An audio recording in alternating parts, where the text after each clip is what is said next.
unaccosted by folks who might want to talk with them. But I'll certainly share that attorneys from both sides may want to, and they're free to, but not required to. Of course.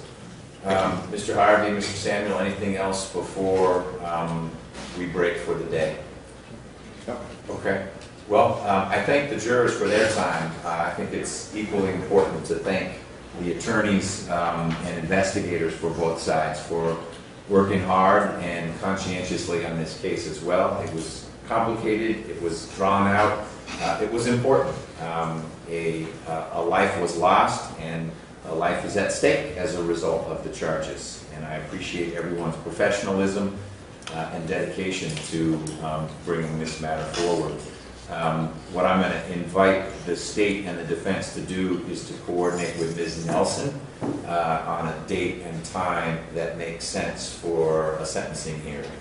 If there are any disputes over that, she'll let me know and I'll mediate them, but otherwise, hopefully you all can agree on a date and time when we can get back together for sentencing. Yes. Okay? Thank you. Thank you.